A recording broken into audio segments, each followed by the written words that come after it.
In Lancaster County, Pennsylvania, there's a farmhouse where the outdoor temperature reached 96 degrees during August, yet the upstairs bedroom remained at 71.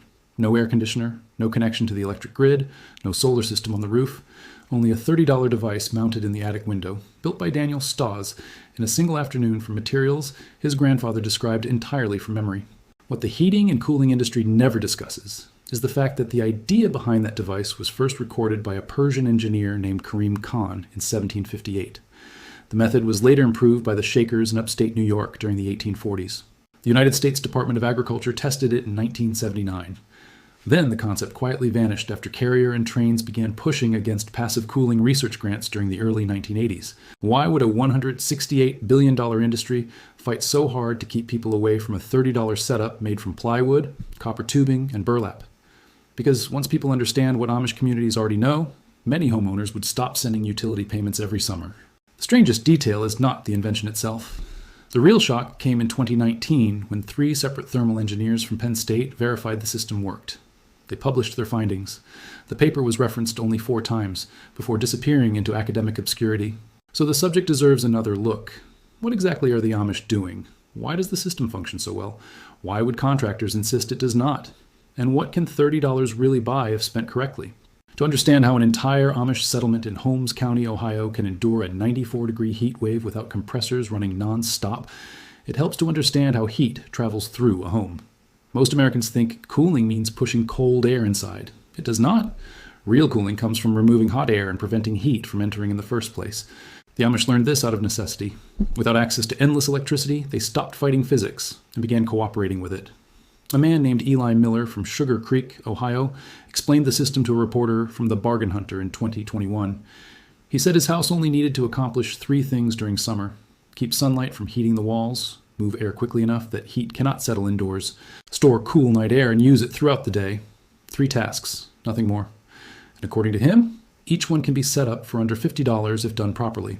The first method involves blocking heat from the sun.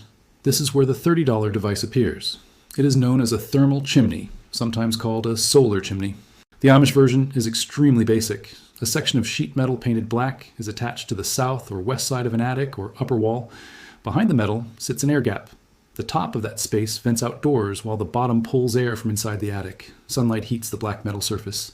Air trapped inside the gap becomes hot and rises rapidly because heated air naturally climbs upward. That upward movement creates suction, pulling hot attic air outside at a speed standard attic fans struggle to match. A correctly built thermal chimney can move between 400 and 900 cubic feet of air every minute without using electricity. Penn State tested it. The Department of Energy tested it again in 1982 through research still buried inside the National Renewable Energy Laboratory archive.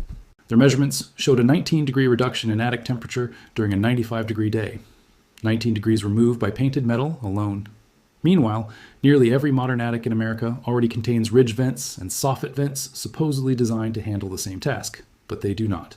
On a windless day, those systems may move only around 80 cubic feet of air per minute. That is why attics often climb to 140 degrees during July and turn second floors into ovens. The thermal chimney was never meant to replace attic ventilation. It represents what attic ventilation should have been all along. The reason it rarely appears in modern homes is simple. Installing one in a tract house would cost builders around $40 and slightly reduce the profit margins tied to large air conditioning installations. That is the entire story. No dramatic conspiracy, just decades of routine cost cutting that eventually became trillions in utility expenses spread across 50 years. The second Amish technique is even older. It is known as nighttime thermal flushing. The Shakers were already using it during the 1820s. The concept is simple. At 3 in the morning, outdoor air in most American climates is dramatically cooler than the air at 3 in the afternoon. Across much of the country, the temperature swing reaches 25 to 35 degrees. In dry regions, it can climb to 40. That cool nighttime air is available free every summer evening, while millions of homeowners spend money running compressors to imitate it during the day. The Amish open their homes at sunset, but they do it carefully. Lower windows open on the cooler side of the house. Higher windows open on the opposite side. Air moves through the structure for 8 straight hours. Walls absorb the cold, floors absorb it. Furniture, plaster, and every heavy surface inside the building store that lower temperature. At sunrise, everything closes. Windows shut tight, curtains close, shutters seal the house. The building becomes a giant cold battery releasing stored cool air slowly across the day. Eli Miller's home in Ohio stays below 76 degrees until nearly 4 in the afternoon, using nothing but this process. No machinery, no electrical system, only timing and physics. The United States Department of Agriculture tested the same method in Tucson, Arizona during 1978. They repeated the tests in Atlanta, Georgia in 1981. Another trial happened in Minneapolis during 1983.